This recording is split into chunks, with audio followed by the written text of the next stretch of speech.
Assalamualaikum Football United, ringan amatiran ala gue hari Ahad malam ini sudah cukup larut.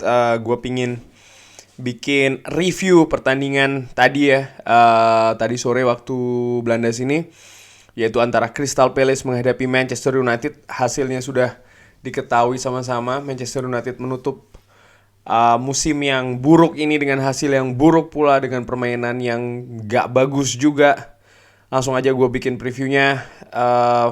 Manchester United memainkan formasi tanpa Cristiano Ronaldo yang cedera ya. Dan yang mengisi posisi Cristiano Ronaldo di depan ini adalah seorang Edinson Cavani yang sebelum pertandingan sudah dikonfirmasi oleh Ralf Rangnick kalau akan jadi partai yang terakhir. Dia ini mengisi lini depan. Mejbri, ya, hari yang cukup besar bagi Hannibal Mejbri karena menjadi starter untuk pertama kalinya di tim utama Manchester United ya, setelah sebelumnya sempat melakoni debut ketika menghadapi Liverpool di Anfield. Lalu juga Garnacho ada di bench, Soratire ada di bench, Charlie Savage juga ada di bench, Alvaro Fernandes pun juga ada di bench. Jadi di bench Manchester United itu cukup banyak diisi oleh pemain muda, pemain akademi. Erik ten Hag, Michel van der Gaag, dan juga Steve McClaren beserta dengan John Murtough semua hadir di tribun Selhurst Park untuk menyaksikan secara langsung pertandingan Crystal Palace menghadapi Manchester United. Di awal-awal pertandingan bermain cukup banyak di tengah kedua kesebelasan. Ada beberapa peluang bagi kedua tim tapi masih belum bisa dimanfaatkan. Terutama Manchester United ini kesalahan umpan cukup sering terjadi, terutama di daerah sepertiga akhir di pertahanan Crystal Palace, sehingga serangan yang terbangun tuh sering sekali terputus di sana. Nah, Bruno Fernandes menurut gue di babak pertama tadi itu tampil cukup buruk, tampil jelek ya. Akurasi umpan yang jelek, sering gagal dalam membuka ruang, ya kan. Kontrol bola juga sering nggak dapet, bahkan pergerakan pun juga salah. Akhirnya ada gol oleh Wilfried Zaha 1-0 dengan aksi individu dari sisi kiri Manchester United tidak mampu dihentikan oleh para pemain belakang Manchester United. Bahkan di proses gol tersebut Bruno Fernandes juga Bruno Fernandes juga berperan ya, ada perannya di gol tersebut. Ini gue ada posisi rata-rata di babak pertama ya, yang menurut gue juga cukup menarik ini untuk dilihat. Sebentar gue. Nah, ini dia nih. Ini adalah dari Crystal Palace. Bisa dilihat mereka menumpuk pemain banyak sekali di lini tengah karena seperti yang gue katakan di babak pertama ini Crystal Palace berusaha untuk permainan banyak di lini tengah sih ya, kedua kesebelasan ini. Dan kelihatan sekali Patrick Vieira ini ingin supaya Crystal Palace ini mampu memenangkan duel di lini tengah dengan cukup banyak menempatkan pemain di lini tengah. Sedangkan Manchester United pun juga demikian ya. Bisa dilihat banyak pemain berada di lini tengah. Mejbri, betul, Fred, Bruno Fernandes, dan juga Scott McTominay.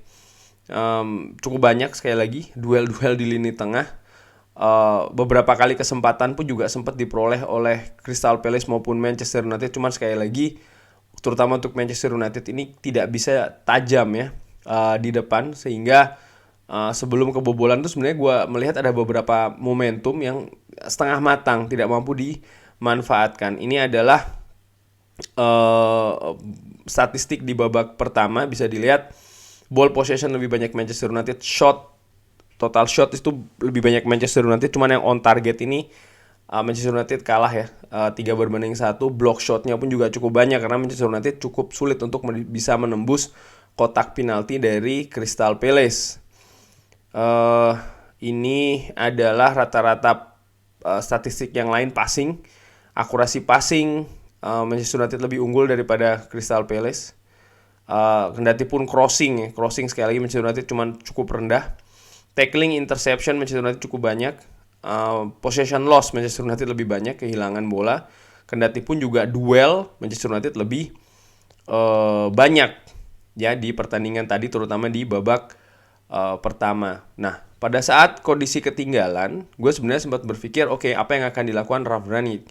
Ralf Rangnick dari 6 bulan terakhir ya, semenjak dia mengambil alih dari Ole Gunnar Solskjaer, praktis rekor Manchester United kalau ketinggalan dulu nih tidak bagus. Manchester United tidak bisa comeback. Dan di pertandingan tadi, Manchester United cukup penting untuk bisa comeback sebenarnya. Karena di partai lain pada saat itu West Ham sempat unggul dulu, sekalipun sekalipun akhirnya bisa disamakan oleh Brighton dan akhirnya juga Brighton menang. Cuman pada saat itu di pertandingan kan ya fokusnya bagaimana Manchester United bisa mengamankan tiket Europa League dengan usaha sendiri. Artinya ya bisa mengamankan tiket tersebut dengan kemenangan, tapi yang harus dilakukan ya membalikan comeback dari ketinggalan 1-0 dulu. Dan ketika memasuki babak kedua, gue sempat melihat terutama di 10-15 menit pertandingan ya, di awal babak kedua Manchester United sebenarnya tampil cukup bagus, bahkan lebih bagus daripada babak pertama, lebih agresif, kualitas umpan juga cukup bagus, pergerakan pemain pun juga demikian. Ditambah lagi menurut gue setelah masuknya seorang Juan Mata. Praktis setelah masuknya Juan Mata, lini tengah, utamanya lini tengah serang ini lebih hidup. Bruno Fernandes lebih bergeser ke sayap ya, sayap kiri, sementara kanan ini ada seorang Elanga. Pun juga bisa berganti-ganti posisi dari seorang Bruno Fernandes, kadang ke kanan, kadang ke kiri. Sementara di tengah ini posisi Juan Mata justru bisa mengakibatkan kalau menurut gue ya, lini serang itu jadi lebih cair sebenarnya. Jadi sekitar 15 menit awal sebenarnya Manchester United bahkan sempat menciptakan beberapa peluang dan juga momentum, cuman sayang tidak bisa dimanfaatkan. Nah, sektor-sektor yang menurut gue terlihat cukup lemah di babak kedua, utamanya kalau menurut gue sih di sektor bek kanan. Diogo Dalot ini ketika membantu serangan sering tidak efektif ya, kurang tajam. Ketika membantu pertahanan pun juga sering banget kehilangan bola, bahkan cukup kewalahan untuk bisa mengawal ya atau menghentikan pergerakan seorang Wilfried Zaha. Nah, ini cukup kesulitan, tapi untungnya di sebelah kiri seorang Alex Telles tampil lebih solid, lebih bagus. Gelandang tengah pun juga demikian. Gue melihat Scott McTominay ini kembali lagi di babak kedua, terutama setelah 15 atau 20 menit jaraknya terlalu jauh, cukup jauh dengan pemain lain, sehingga ketika dia ingin membangun atau build up serangan ini sering sekali gagal. Bahkan kalau menurut gue sekilas sepertinya Scott McTominay ini konsentrasinya lebih untuk merebut bola daripada untuk build up serangan. Fred menurut gue tampil cukup lumayan bagus ya di pertandingan tadi, terutama sekali lagi setelah masuknya seorang Juan Mata. Dari peluang demi peluang Manchester United tidak bisa memanfaatkan, momentum pun juga demikian, walaupun sesekali sempat berhasil masuk ke sepertiga akhir dari Crystal Palace, bahkan masuk ke kotak penalti Crystal Palace. Ada beberapa momentum betul, crossing menurut gue yang masih belum bisa menemui sasaran walaupun cukup tajam ya. Gue ingat setelah Garnacho masuk itu sempat memiliki ada satu peluang yang sayang sekali dia tidak cukup cepat untuk menyambutnya. Dan juga ada beberapa peluang lain. Cuman setelah itu sekitar 15 menit terakhir ya, 10-15 menit terakhir, justru Crystal Palace yang berhasil mengambil alih lagi possession dan juga bahkan menciptakan beberapa peluang yang menurut gue juga cukup berbahaya.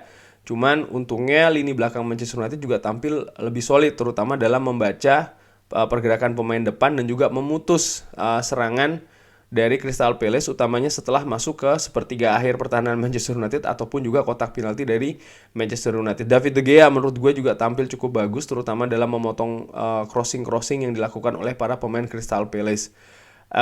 Laga sendiri juga ditutup oleh peluang yang cukup bagus sebenarnya dari Scott McTominay, tapi sekali lagi sih gue melihat di babak kedua itu memang betul ada perbaikan teknis di awal ya, kualitas permainan dari Manchester United. Cuman gue menilai tidak ada karakter secara kolektif, secara tim. Artinya kemauan untuk bisa memenangkan pertandingan ini gue tidak melihat ada di tim secara merata. Yang ada justru seperti tidak menyatu ya karakter-karakter pemain ini. Ada yang terlihat memang semangat, ada yang terlihat juga biasa-biasa saja. Jadinya tidak kurang greget kalau menurut gue penampilannya di babak kedua, yang akhirnya pun juga ya tidak bisa maksimal hasilnya. Di samping juga tidak bisa dipungkiri kualitas pemain Manchester United juga tidak memadai, tampak sekali compang-camping.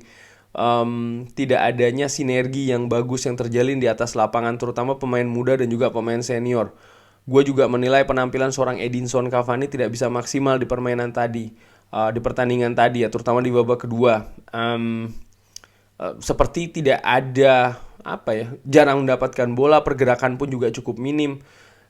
Jarang turun jemput bola, jarang bisa memberikan ruangan kosong dengan jitu pemain-pemain lain bagi Manchester United untuk bisa menempati posisi-posisi itu di lini belakang dari Crystal Palace.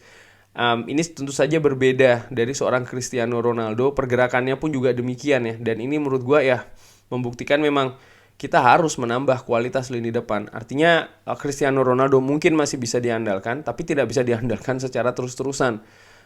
Hari ini ketika Cristiano Ronaldo tidak bermain, menurut gue ada gap yang cukup jauh ya dari sisi penampilan dan kualitas permainan dari seorang Edinson Cavani dengan seorang Cristiano Ronaldo, dan itu juga menurut gue yang salah satu faktor mengakibatkan kita buntu gol di Selhurst Park tadi di kandangnya Crystal Palace. Ini adalah statistik babak kedua. Manchester United masih menguasai ball possession, total shots juga lebih banyak, dan on target kali ini lebih banyak daripada babak pertama. Kualitas akurasi passing pun juga masih bagus, dan itu dilihat ya, goalkeeper save, kiper Crystal Palace 3 kali melakukan save. Ada beberapa save yang menurut gue juga cukup bagus, artinya Manchester United sempat mendapatkan peluang dan juga momentum. Cuman kurang konsisten sih menurut gue ya. Ada naik turunnya, dan ketika gue sempat berpikir Ralf Rangnick butuh menambah kualitas nih, terutama kualitas lini serang, tapi siapa lagi yang mau dimasukkan? Pemain-pemain muda terlihat sekali belum ada pengalaman, sehingga untuk membalikkan keadaan yang seperti tadi ini sangat-sangat berat kalau kita harus mengandalkan pemain-pemain muda seperti Garnacho, Soretire, bahkan seorang Anthony Elanga. Possession loss Manchester United masih banyak, duel won sama-sama ya, 23-23. Jadi sebenarnya ya ada perbaikan, tapi tidak cukup untuk bisa bahkan untuk menyamakan kedudukan. Tapi sekali lagi itu review gue ya, dan secara keseluruhan di pertandingan terakhir tadi tentu saja kita cukup beruntung karena Brighton mampu mengalahkan West Ham, sehingga tiket Europa League ya, UEFA Europa League untuk musim depan ini berhasil diamankan oleh Manchester United, tapi dengan cara yang menurut gue ya nggak banget sih ya, harus mengandalkan tim lain. Tentu saja yang gue harapkan adalah adanya perbaikan. Apakah Erik ten Hag, dengan hadirnya Erik ten Hag tadi di stadion beserta dengan staf kepelatihan atau calon staf kepelatihannya ya, Steve McLaren dan juga Michel van der Gaag, ini maka menjamin akan ada perbaikan yang bisa signifikan, katakanlah dari tadi, maksudnya dari datangnya dia tadi itu di stadion, yang menurut gue tidak ya. Itu hanya pertama kali dia tampil di stadion, dia bisa melihat betul secara langsung pergerakan pemain seperti apa. Dari kabar yang gue baca, dia terlalu banyak menggeleng-gelengkan kepala ya, menandakan bahwa dia tidak puas dengan kinerja Manchester United. Banyak yang harus diperbaikin tentunya bagi Erik ten Hag kalau mengaca pada penampilan Manchester United tadi di pertandingan terakhir. Kurang lebih demikian review pertandingan antara Crystal Palace menghadapi Manchester United. Sekali lagi Manchester United menutup musim yang buruk dengan hasil yang buruk pula ya, kalah. Ini merupakan kekalahan pertama setelah berapa puluh tahun ya. Manchester United tidak pernah kalah ketika menghadapi Crystal Palace di Selhurst Park. Ya akhirnya hari ini terjadi, dan partai tadi juga menjadi penutup bagi seorang Ralf Rangnick sebagai manajer interim di Manchester United. Kurang lebih demikian sekali lagi review pertandingan. Terima kasih sudah menyaksikan, terima kasih juga yang tadi sudah bergabung ya di nonton live dan juga reaksi live dari gua. Tadi gua sempet live satu babak saja ya di babak kedua. Sehabis ini karena memang musimnya libur ya, jadi mungkin gue juga tidak bisa secara frekuensi sering update di channel Football United ini. Hanya saja tentu saja kalau ada ada rumor atau ada news update atau seperti apa, hal yang menarik untuk diobrolin secara ringan, mungkin akan gue bikin videonya. Terima kasih sekali lagi. Oh ya, gue juga berpikir mungkin akan bikin season review ya, ngobrol ringannya, tapi mungkin tidak malam ini karena sudah cukup larut ini. Mungkin dalam hari-hari ke depan. Terima kasih sudah menyaksikan sekali lagi. Terima kasih mulu ya. Selamat beraktivitas hari Senin. Jangan lupa jaga kesehatan, dan ya murah-murah terus rezekinya. Jangan lupa like, sholat, dan juga subscribe. Wassalamualaikum warahmatullahi wabarakatuh.